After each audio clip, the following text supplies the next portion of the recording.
Comment ça va YouTube? Alors aujourd'hui vidéo un peu spéciale.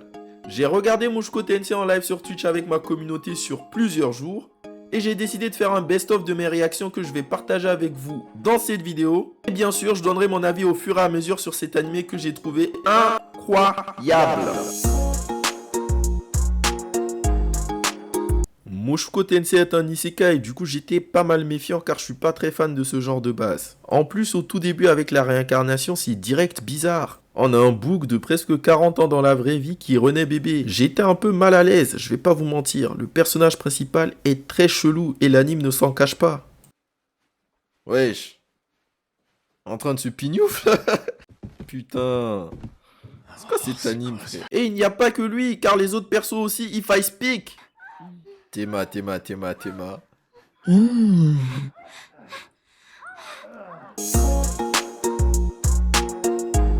Mais plus j'avançais, plus je découvrais des personnages beaucoup plus complexes que je ne l'aurais imaginé. Notamment Rudeus qui avec les flashbacks de son ancienne vie m'a paru tout de suite plus attachant.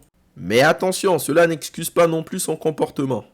Et c'est ça que j'ai trouvé cool avec Mouchko Tensei, les personnages évoluent, genre vraiment. L'anime a un ton qui est mature, très réaliste. Les personnages ne sont pas parfaits, ils ont des défauts, de très gros défauts même. Genre Paul par exemple, ce n'est pas juste le père cool ou le méchant père. Le mec, il est paumé. Il lui arrive de faire pas mal d'erreurs. C'est pas comme s'il baisait chaque soir. Je suis tombée enceinte. Oh, dites pas qu'elle a enceinte de Paul. Je suis désolé. Paul. Ah là là, sacré Paul, réussir à mettre sa femme et sa servante enceintes en même temps. Il mérite tout notre respect. Ou pas. Il y a aussi Eris. Au début, je pouvais pas me la voir. Elle était insupportable. Et puis, on se rend compte que ce personnage aussi est beaucoup plus complexe que ça. Elle évolue, devient un peu plus humaine. Et là, tu passes de je peux pas la saquer à ok, en fait, elle est stylée. Bon, je vais pas m'étaler sur tous les personnages. Ils sont pour la quasi-majorité tous très bien développés. Ils sont très humains et ça, c'est rare.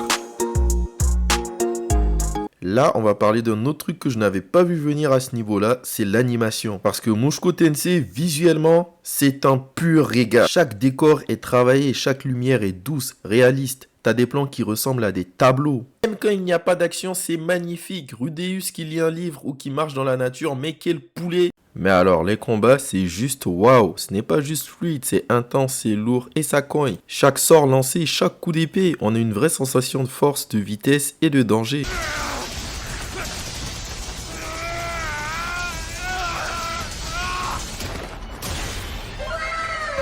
Et il n'abuse pas sur les effets spéciaux, n'est-ce pas One Piece? Et là-dessus, la musique joue un rôle de fou. L'OST, elle est pas juste belle, elle est parfaitement placée. T'as des thèmes épiques pendant les combats, mais aussi des musiques douces, presque mélancoliques pendant les scènes de silence ou d'introspection. Elle accompagne l'émotion sans jamais en faire trop. Franchement, il y a des moments où je t'ai pris dans une scène juste à cause de la musique derrière.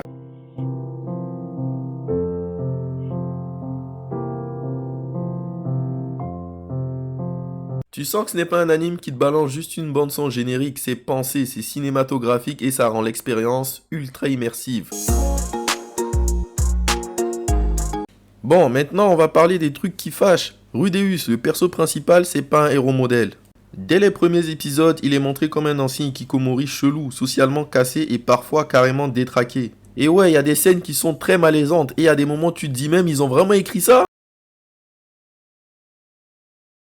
Chef. What's wrong with you? Et c'est là que Mouchko Tensei divise. Certains vont dire c'est inacceptable, d'autres vont dire c'est l'arc de rédemption, ça fait partie du personnage. Perso, je vais être franc, ça m'a dérangé, surtout au début. Mais l'anime ne te dit jamais que ce qu'il fait est bien. Au contraire, t'as l'impression que l'histoire veut qu'on juge ses actions. Rudeus est présenté comme un personnage brisé et le chemin de l'anime c'est de le voir lutter contre ses pulsions, ses traumatismes, son passé. Certes, ce n'est pas toujours bien fait, mais ce n'est pas gratuit pour autant. Est-ce qu'il y a des moments trop borderline? Clairement, ouais. Mais est-ce que ça empêche d'apprécier le reste? Ça dépend de chacun. En tout cas, je pense que c'est un sujet qu'il ne faut pas esquiver, surtout quand on recommande l'anime. Car on a pu en parler, poser nos limites, voir ce que chacun tolérait ou pas. Et c'est ça aussi qui rend Mouchko Tensei unique, il te force à réfléchir à ce que tu regardes. Et justement à la fin de mon visionnage, j'ai organisé un débat entre des fans de Mouchko Tensei et des haters et chacun a donné son avis, son point de vue. Je vous mets donc quelques extraits et vous aussi en commentaire, n'hésitez pas à me donner votre avis là-dessus. Le vrai problème de l'anime, on n'en parle pas, c'est que le mec, je sais pas, il a 30, 40 ans, Et il est toujours sur des petites. C'est pour ça que les gens, ça les J'ai bloque. des arguments pour ça, vas-y. On prend le Rudeus de l'anime à la saison 1 quand il vient de naître. Il a Ouais. 4 ans. Il va pas essayer de pécho une meuf de 20 ans, frère. En fait, il a une mentalité, c'est de Et en refaire plus, sa vie. il est quand même très fourbe, hein, parce qu'il met des culottes sur lui et tout. Il fait des plans pour. Il est pervers, pour, il est pas euh, fort. Ah, il est l'enfoiré. pervers. Voilà, il est pervers, comme tu Il dis. est Bah voilà. pervers, c'est tout. Arrête, c'est bon, ça va. Et Ok, il a 40 ans, mais dans son ancienne vie, il a eu zéro expérience en fait. Bah, force à lui, hein. force à lui. C'est ça de dire ça, c'est pas un il faut arrêter d'être un forceur comme ça, tu vois. Ok, il est resté dans sa chambre jusqu'à ce qu'il a 40 ans, depuis qu'il avait 18 ans, tu vois. Non. Mais gros, ça se voit, c'est le plus gros des pervers du monde, frère. Il est là, ce deck de fou. Être un pervers, ça veut pas dire être. Ah mais gros, déjà, si tu te souviens bien, quand il quitte le continent démoniaque sur le bateau avec Eris, il va se LeBron James pendant qu'elle est en train de beuge, frère. Bah frère, bah c'est normal gros là il veut genre Comment là, ça, c'est normal? mais gros, est-ce que le mec il va se pignouf devant elle frère? Et bah évidemment qu'il va se cacher pour le faire et c'est quoi le problème? Il est allé aux toilettes pour se soulager puis après il est revenu, il n'a rien fait de mal. Les gars, moi je dis, Gros, il a rien est fait. là pour regarder le prochain stream, mais wesh, il a des arguments bizarres, le poteau. Hein. Genre, t'as vu, Rudeus, ça se voit que c'est un sgeg, t'as vu, parce qu'il a, tu vois, je crois, il a 40 ans et tout. Ouais. Et là, à force de vivre sa nouvelle vie, je pense qu'il se confond, t'as vu. Tu vois, il vit sa vie comme s'il Ouais, avait 15 c'est- ans. Ouais, Tu vois, c'est pour ça que c'est un Ouais, sgeg. c'est ça. Oui, c'est ça en plus. Sado, tu dirais quoi à quelqu'un qui veut absolument pas commencer Mushoku Tensei à cause de tous ces débats-là, toutes ces polémiques? Ouais, bonne question, ça, j'avoue. Bah qu'il faut pas se fier à ça en fait. Pour moi, le point fort de l'œuvre c'est son histoire et l'écriture des personnages.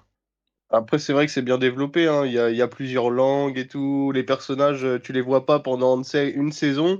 Et au final, quand tu les retrouves, tu vois qu'ils ont continué à être développés et tout. Ça, c'est lourd. de Ouais, fou. ils ont grave évolué et tout. Je suis d'accord. Moi, personnellement, si je devais donner mon avis, je pense que l'auteur voulait montrer un personnage qui repart littéralement de zéro, avec tous ses défauts, ses erreurs, pour évoluer progressivement. Donc, pour répondre franchement, je dirais que l'anime lui-même n'est pas un animé de détraqué, mais c'est un animé qui parle d'un détraqué, surtout au début, attention, qui évolue par la suite pour devenir une meilleure personne. Ok, maintenant je vais vous parler des moments qui m'ont vraiment marqué. Il y a évidemment la téléportation, c'est un des plus gros chocs de l'animé. En un épisode, t'as le monde entier qui change. J'étais pas prêt.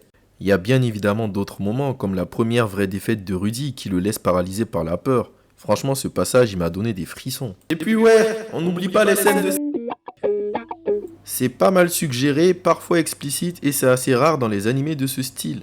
Genre le moment avec Eris par exemple, certains trouvaient ça logique dans l'évolution de leur relation, d'autres étaient gênés par le timing ou l'âge. Voilà, j'aime bien. Si on met de côté que de base il a 40 piges, c'est un couple que je valide. Hein. Ouais, eux aussi qu'ils soient cousins, j'avais oublié.